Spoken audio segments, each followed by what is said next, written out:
행복한 교회 승리하는 성도 여러분, 오늘도 예수 그리스도 안에서 동행의 기쁨을 누리는 날이 되시기를 바랍니다.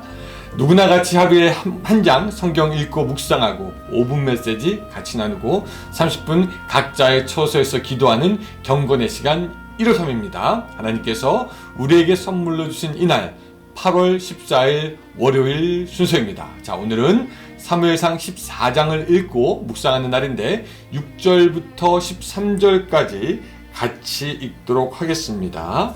14장 6절부터 13절까지의 말씀입니다.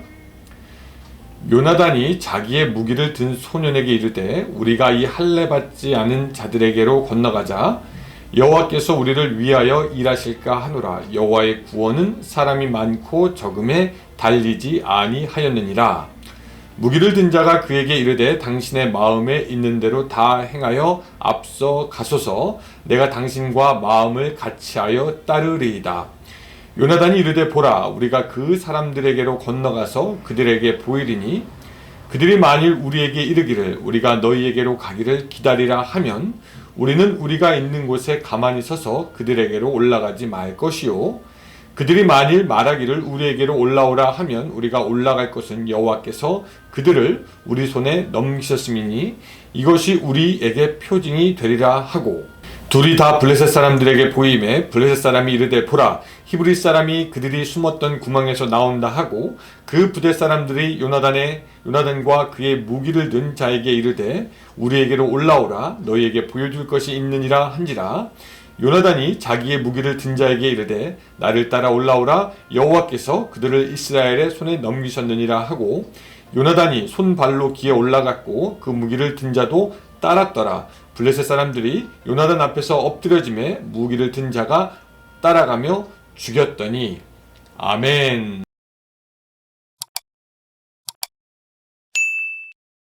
오늘 본문에는 사울의 아들 요나단이 새롭게 등장합니다. 요나단은 사울의 아들이지만 사울과는 전혀 다른 모습을 우리에게 보여줍니다.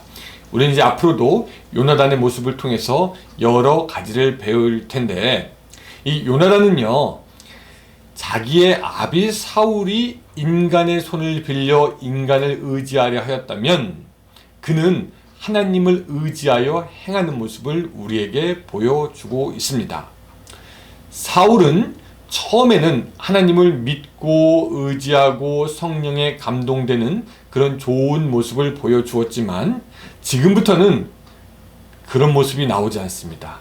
오늘 본문만 봐도 이렇게 얘기하고 있는데 52절에서는요 굉장히 흥미로운 말씀이 있습니다. 사울이 사는 날 동안에 블레셋 사람과 큰 싸움이 있었으므로 사울이 힘센 사람이나 용감한 사람을 보면 그들을 불러 모았더라고 우리에게 이야기하고 있습니다. 이 구절을 단순히 그냥 보면 사울이 전쟁에 대비한 것이 아닌가라고 생각할 수도 있겠지만, 이 구절은 사울이 하나님이 아닌 이제 사람의 손에 자기의 미래를 의지하고 있다라는 것을 우리에게 보여주기도 합니다. 자, 반면에 이 요나단은 뭐라고 얘기를 합니까? 6절 가서 보면은요, 요나단이 자기의 무기를 든 소년에게 이르되 우리가 이 할례 받지 아니한 자들에게로 건너가자. 여호와께서 우리를 위하여 일하실까 하노라. 여호와의 구원은 사람이 많고 적음에 달리지 아니하였느니라 라고 이야기하고 있습니다. 사울과는 전혀 반대죠.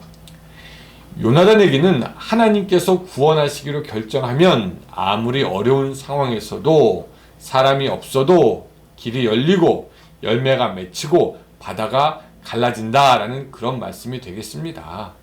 여호와의 구원은 사람의 많고 적음에 달려있지 않다. 이 고백은 하나님의 위대하신 구원의 능력을 믿는 사람의 고백이죠. 그래서 여러분, 우리에게도 중요한 것이 무엇이냐면은 하나님께서 이 일을 이루어 주시기로 계획하였느냐 안 하느냐, 이것이 더 중요합니다. 우리는 문제의 어려움만 보는데 그 문제의 어려움보다 오히려 하나님이 함께 하시느냐 하시지 않느냐, 그게 더 중요하다는 거죠. 사울은 전쟁에 나갈 때 이스라엘 백성들이 한 사람이라도 더 있는 것이 중요했으니까 그들이 흔들리는 것을 막기 위해서 직접 제사를 드립니다. 하지만 요나단은 모든 문제가 하나님께 달려있다, 여호와께 달려있다 라고 고백합니다. 그래서 한 번 더 말하면 하나님께서 구원하시기로 하면 구원받고 하나님께서 버리시기로 작정하면 인간이 어떤 노력을 한들 결국 쓸모없게 된다라고 이야기하고 있는 겁니다. 여러분, 재밌는 게 이 성경을 통해서 보면은 이스라엘 역사를 볼 때 이스라엘 군대가 많아서 전쟁에서 이겼다라는 기록이 없습니다. 하나님의 손이 함께해서 승리했다는 기록은 있습니다. 그렇다면 이것은 우리들의 삶에서도 마찬가지가 아닐까 싶습니다. 우리가 잘나고 능력 있어서 지혜로워서 우리가 이 세상을 살 때 항상 승리하지는 않을 것입니다. 하지만 하나님의 성령이 도와주시고 능력이 있다면은, 그분의 도와주시는 능력이 있다면 우리는 이길 수 있는 것이죠. 그러므로 사랑하는 성도 여러분, 다른 어떤 것에 우리를 의탁할 것이 아니라 전능하신 하나님의 손에 우리들의 삶을 의탁하고 올려드리는 여러분들이 되시기를 바랍니다. 또 두 번째, 우리가 요나단으로부터 배우는 것이 있는데 그것은 뭐냐면 하나님의 뜻을 구하는 거였습니다. 지금 상황이 어떤 상황이냐면 깎아지른 듯한 그 두 바위덩이가 북쪽과 남쪽으로 벼랑을 이루고 있는 상황입니다. 그리고 그 벼랑 사이에 좁은 통로가 있습니다. 벼랑 위에서 보면은 통로가 환히 보이게 되죠. 요나단은 이 통로를 통과하여 블레셋 군사들에게 가려는 찰나였는데 그 중에 이제 하나님의 뜻을 구하게 되는 겁니다.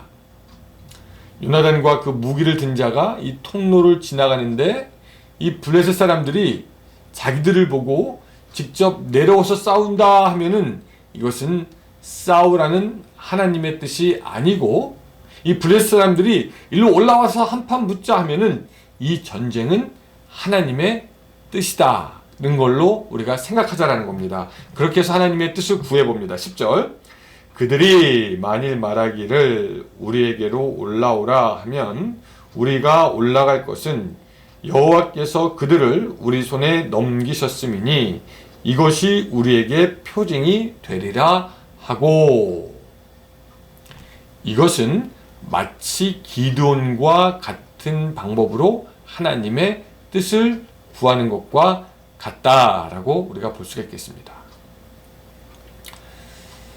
여러분, 세상에는요 두 가지 종류의 사람만이 있을 뿐입니다.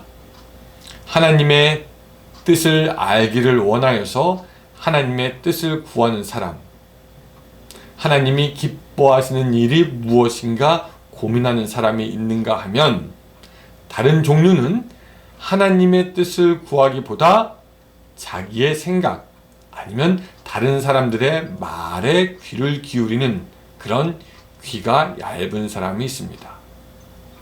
여러분이 생각하기 전에, 다른 사람의 말을 듣기 이전에 하나님께서 무엇을 원하시는지 먼저 귀를 기울였으면 좋겠습니다. 우리는 어떤 일이 우리에게 벌어졌을 때 우리에게 하나님께서 무엇을 원하시는가 먼저 기도하면서 살펴보아야 합니다. 예수님이라면은 어떻게 하실까? 주의 뜻을 구하고 주와 함께 걸어가는 것, 그것이 오늘 우리의 인생을 지혜롭게 살아가는 방법이 되는 것입니다. 여러분, 오늘 요나단의 모습 우리가 감동 깊게 보았습니다. 요나단 어떤 사람입니까? 하나님을 의지하는 사람이었고 그러하기에 하나님의 뜻을 구하는 사람이었습니다. 오늘 하루 우리도 살아가면서 하나님을 의지하고 하나님의 뜻을 구함으로 승리하게 되는 여러분들의 삶이 되시기를 주님의 이름으로 축원합니다. 기도하겠습니다. 사랑의 하나님, 오늘 우리가 살아가면서 하나님의 뜻을 구할 수 있도록 도와주시고 하나님의 뜻을 안 후에는 하나님을 의지하여 올바른 길로 걸어가는, 정의의 길로 걸어가는 믿음의 길로 걸어가는 우리가 될 수 있도록 도와주시옵소서. 예수님의 이름으로 기도드리옵나이다. 아멘. 네, 여러분 오늘도 그렇게 승리하는 하루 되시기 바랍니다. 안녕히 계세요.